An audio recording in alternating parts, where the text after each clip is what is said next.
안녕하세요, 홍원익습니다.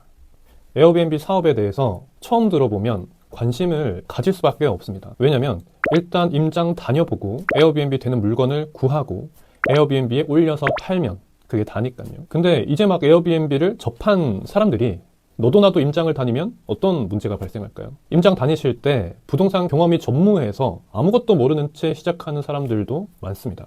더 나아가서 외도민 절차에 대해서도 잘 모르고 시작을 하시는 분들이 많아요. 그러다 보니까 부동산에서도 딱 보고 뭘 잘 모른다 싶으면 물건이 있어도 안 줍니다. 초보자분들은 경험자보다 판단이 늦을 수밖에 없겠죠. 그러다 보니까 계약률도 떨어지기 때문입니다. 부동산 사장님들 입장에서는 외도민 절차도 이끌어줘야 되고 심지어 최종적으로 계약도 안 해버리는 상황을 몇 번이나 겪다 보니까 기피할 수밖에 없게 되겠죠.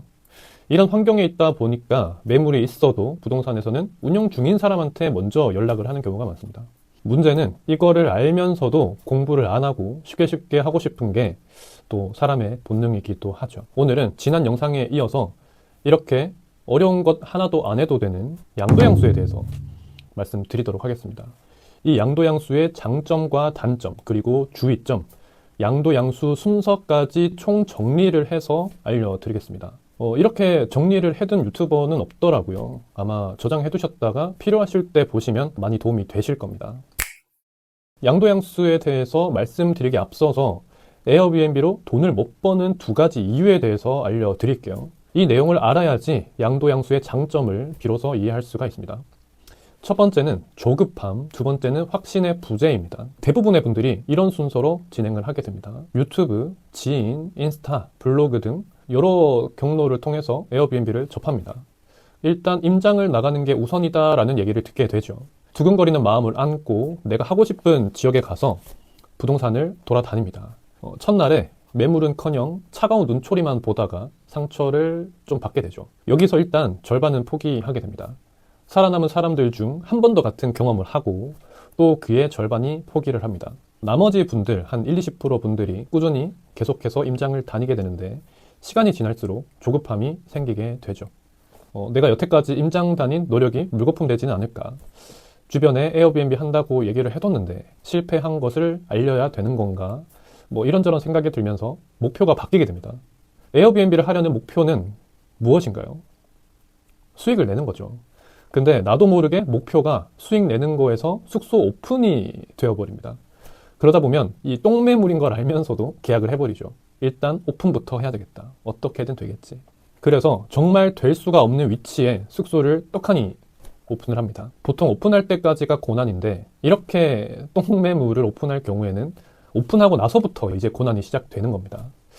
두 번째는 확신의 부재라고 말씀을 드렸죠. 숙소를 계약할 때 목표가 숙소 오픈으로 되어버리면서 확신을 잃게 됩니다. 추정 매출 조사를 보통 하지를 않아요. 이럴 경우에는. 그리고 계약 후에 내가 인테리어를 어떻게 해야 될지, 운영이나 마케팅은 어떻게 해야 될지를 모르기 때문에 선뜻 내 숙소에 투자를 꺼려하게 됩니다. 잘 모르니까 확신이 생길 리가 없죠. 이렇다 보면 당근마켓으로 만든 경쟁력이 떨어지는 숙소가 생기게 되고 당연히 수익은 낮을 수밖에 없습니다. 낮은 수익은 또다시 저품질의 숙소를 만들게 되죠. 이렇게 악순환이 반복되면서 연명만 하다가 폐업수순으로 가게 됩니다. 만약 내가 이런 부분에 대해서 자신이 없다면 양도양수가 잘 맞을 수 있습니다. 실제로도 많은 분들이 양도양수를 잘 활용을 하고 있어요.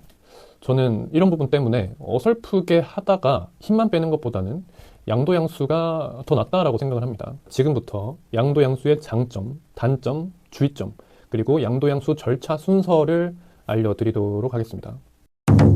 양도양수의 장점 4가지 중에서 첫 번째는 기존 호스트의 매출 히스토리를 알 수 있다라는 겁니다. 우리가 임장 위치를 고민을 하고 수요 조사를 하고 매출 조사를 하는 것은 내가 오픈했을 때 얼마나 벌 수 있을지를 파악을 하는 과정입니다.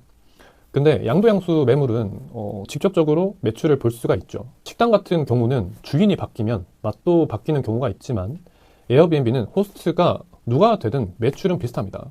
정말로 운영을 못하는 게 아니면요. 두 번째 장점은 인테리어가 적어도 장사할 만큼은 갖추어져 있다는 것입니다. 인테리어에 정말 자신이 없는 사람이 있을 수도 있겠죠. 하지만 숙소를 양도받는다면 이미 인테리어가 완료되어 있기 때문에 추가로 많이 고칠 것은 없습니다. 그리고 권리금에 인테리어 비용도 포함되어 있습니다. 이 비용은 내가 오픈할 때 반드시 지출해야 되는 금액이죠. 보통 화장실, 도배, 장판, 가구, 집기, 에어컨을 세팅을 할 때 한 1,000만 원 미만으로 예산을 잡죠. 세 번째 장점은 시간을 살 수 있다라는 것입니다. 양수를 받자마자 바로 숙소는 운영을 할 수가 있습니다. 미리 들어와 있는 예약도 양수를 받게 되는데 이것도 바로 수익으로 잡히는 거죠.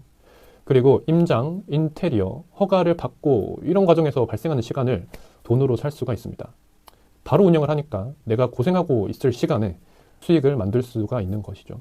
네 번째는 동의서가 필요하지 않습니다. 에어비앤비 허들 중에 하나가 세대 동의서입니다. 이걸 해결하지 못해서 포기하는 경우도 많습니다. 모르는 사람들에게 사인을 받으러 다니는 게 상당히 부담스러운 일이죠.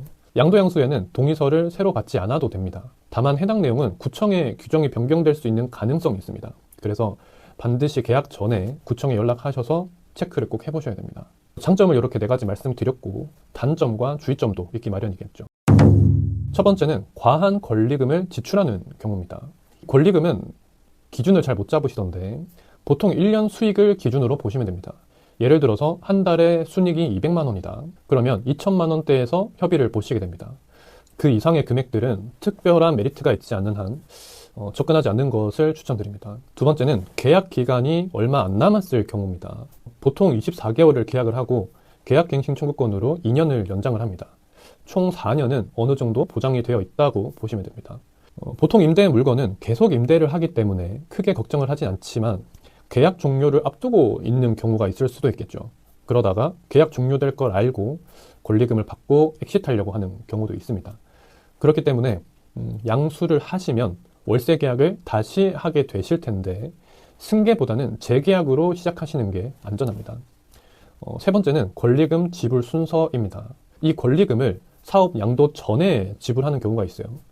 양도 양수 시에는 양도인의 협조가 필요합니다. 그렇기 때문에 양도 양수 모두 정확히 끝난 후에 사업자 등록까지 이뤄지면 권리금을 지불하세요. 네 번째는 계약 전 구청에 연락하기입니다. 구청에다가 해당 주소지가 양도 양수에 문제가 없는지 물어보고 체크를 하셔야 돼요. 이 영상을 언제 시청하고 계실지 모르겠지만 이 양도 양수 규정이 변경될 수가 있습니다. 그래서 꼭 체크를 해보고 계약을 하세요. 한 이 정도만 체크를 하셔도 문제가 생기는 일은 거의 없을 겁니다. 다음은 양도 양수 절차 순서입니다. 첫 번째는 양도 양수 준비 서류, 양식을 받으세요. 양도인의 인적사항, 양수인의 인적사항, 계약서 등등 생각보다 준비해야 되는 서류가 많습니다. 서류를 이메일로 달라고 하시고 이때 양도 양수에 문제 없는 주소지인지 타세대 동의는 추가로 받지 않아도 되는지 실사는 나오는지 체크를 해보세요. 두 번째는 집주인과 임대차 계약하기입니다. 제출 자료 중에 임대차 계약서 그리고 전입신고가 되어 있는지를 확인을 하기 위해서 등본을 제출하라고 합니다. 그렇기 때문에 꼭 전입을 하고 난 뒤에 구청에 방문을 하셔야겠죠. 세 번째는 양도 양수인이 함께 구청에 가서 신고서 제출하기입니다. 서류가 모두 준비가 되면 양도인과 양수인은 함께 구청으로 가서 제출을 하시게 됩니다. 이때 같이 안 가셔도 위임장을 작성해서 양수인이 혼자 갈 수도 있긴 해요. 근데 웬만하면 같이 가시는 것을 추천드립니다. 어떤 일이 발생할지 모르니까요. 그리고 마지막으로 권리금 지불하기죠. 사업자 신고까지 완료된 후에 권리금을 지불하시게 됩니다. 권리금 지불 순서는 계약하실 때 협의를 먼저 해 놓으셔야겠죠.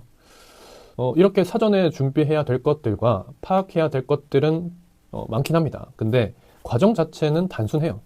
돈으로 시간과 고생을 사는 것이기 때문에 일반 매물을 구하는 것보다는 훨씬 간편해야 되겠죠. 실제로 위 카드를 이렇게 눌러보시면 저희 수강생 중에서 양도양수로 숙소를 구한 후기를 볼 수가 있으십니다. 다만 양도양수를 해도 운영은 직접 하셔야 되기 때문에 운영 및 마케팅 방법에 대한 공부는 하시는 게 좋습니다. 자, 이렇게 양도 양수에 대한 내용들을 총 정리를 해보았습니다. 제 영상이 도움이 되셨길 바라겠습니다. 성공적인 수익화 되시고 저는 다음 주 더 좋은 영상으로 찾아뵙겠습니다. 감사합니다.